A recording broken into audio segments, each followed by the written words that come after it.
Yo, what's going on, guys? And of course, we gotta do the Los Angeles Lakers off-season preview. We'll do the predictions after the lottery happens. But before we start today's video, I'd like to hear what you guys have to say down below in the comment section.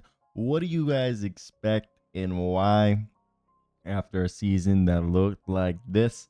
And quick little infographic we put to our side, just things to watch about. A team that went 50-32 was able to secure the third seed in the West. What were some of the problems? Offensive stagnation, and specifically in the playoffs, they were one of the worst offenses outside of the Miami Heat.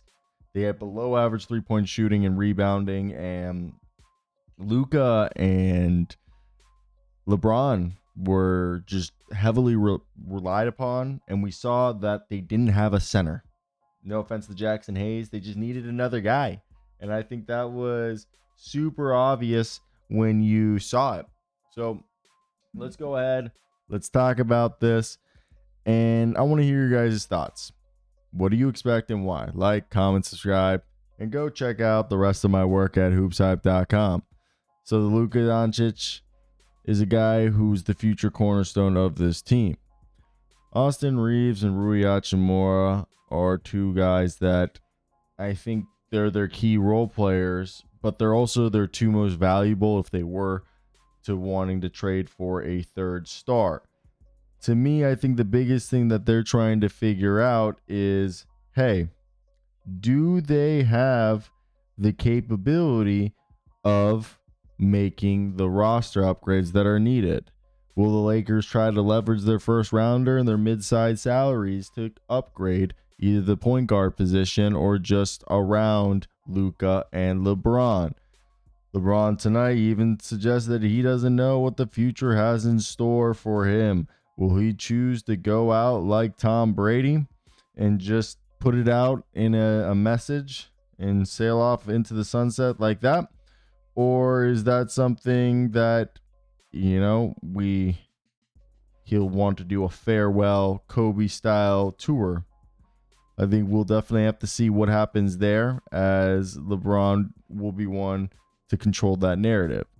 They're going to be, not surprisingly, yes, they'll be like $60 million over the cap, but they'll have about $16 million of apron wiggle room, and the max space they'll have if options were declined would be $31 million. Now, their first rounder is the only one that they have to trade outright. They do have 5 pick swaps, and they have about $2 to $18 million in mid-tier salaries to trade.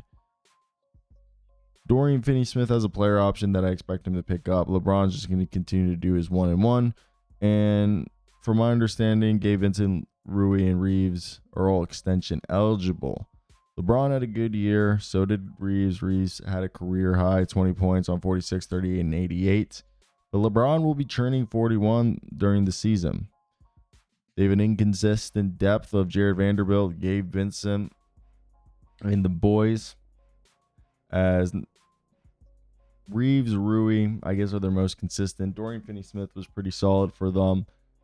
But if you watch this game, I think the other problem you would see is that the Lakers were over-reliant on players. Like, once you went out of Jackson Hayes, dude, I mean, they put out Maxi Kleber out there, but there was multiple stretches where Gabe Vincent and Jared Vanderbilt was the only help coming in. And to me, I think that's a big problem. No offense to JJ Redick, but that's a big problem because, Jordan Goodwin and other guys are on this team. And I'm not saying Jordan Goodwin was going to be an answer for them right here, but Markieff Morris, Shake Milton, Dalton Connect, Alex Lynn, and I know they all have their flaws, but yeah, when you're in the playoffs, you got to be willing to adjust a bit more. And I think that was one of the things that didn't help them. And I know Dalton Connect has shown flashes, and it hasn't been consistent. Same thing with Nebo Baby, Mr. Bronny James, but it's not their fault that they weren't getting called upon. JJ Redick isn't giving them the chance, and the only way they're going to get better is through experience. Now, I expect Jackson Hayes to come back as a WME guy. I don't think Lynn or Morris will. And the only trade exception worth a damn is the Maxwell Lewis one, but is that really going to push the needle? I don't know. So, free agents, who could they go after? As a preview, I think they definitely need to go after a guard. To me, Tyus Jones being the safe point guard with a good assist to turnover ratio. Yeah, he didn't excel in his 1-year audition as a starter with the Suns due to the lack of defending, but they're a team that could keep him on a vet min. However, whatever team that goes for him, he's either an effective, solid backup floor general, thanks to the passing and shooting ability off the ball and off the dribble. 10 points, 5 assists, 2.5 rebounds, 44% from the field, and 41% from three. Not too bad for that guy. I doubt D'Lo comes back. And Chris Paul, dude, he's 40. He played all 82 games, and that's an impressive feat for a guy who's at his age and has all the mileage. But, I mean, 8 points, 7.5 assists, 3.6 rebounds, 1.5 steals, 43% from the field, almost 37% from three. Like, solid marks as a passer and as a shooter. You want him in a backup role, TBH. Like, I would doubt that you're going to want to tell this guy to come in and be a facilitator. And then Dennis Schroeder and Spencer Dinwiddie could be the rehashes. If you're trying to do a sign and trade, maybe you try to get Davion Mitchell, but I think he really likes it where he's at. Trey Jones is like the cheaper, not as good version of his brother, and maybe doesn't make as many plays. He did have a good three-point shooting and efficient year this season. Now, over guards, you could bring back Malik Beasley. He had a hell of a season this year. Malik Beasley, 16 points, 2 assists, 3 rebounds almost a game on 42% from three. Just a bomber. He finished second in three-pointers made this past season, and a confident shooter, good release, got great rise. Could be a guy that they could also get on a bargain on the mid-level exception, because the next couple guys like Ty Jerome, Thomas, and Nickeil Alexander-Walker I think will be all too expensive. Same thing with Gary Trent. Another guy is Luke Kennard, who's still one of the best shooters who can sink off the ball and hit some shots. Underrated playmaker who can run the pick and roll too. Not a great defender though.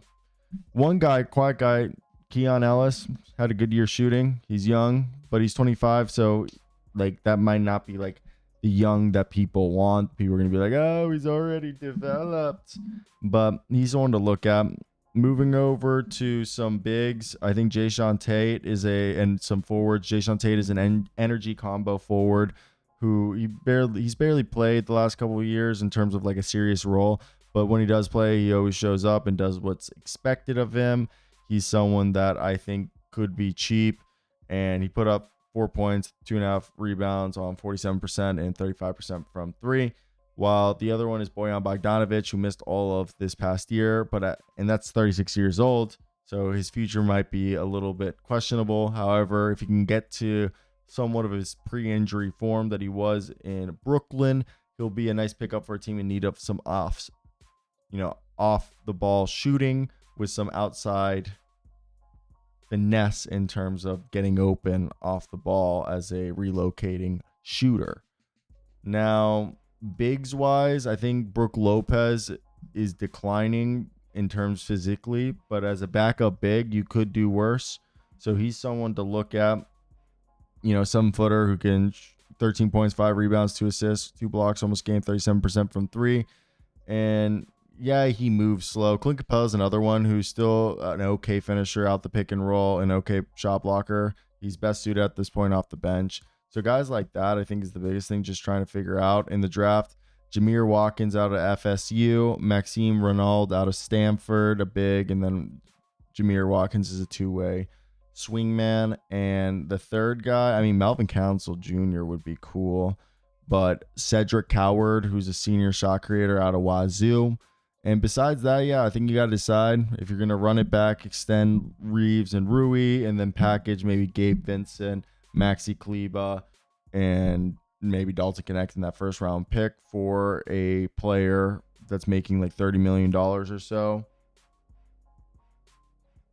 If for some reason LeBron retires, you go after glue guys like Nickeil Alexander-Walker and Cam Thomas. But no, you got to just focus, look at building around these two, and try to win now. But yeah, that's our preview. Hit that like and subscribe button. Let me know what you guys think and why. But till next time, guys, but peace out.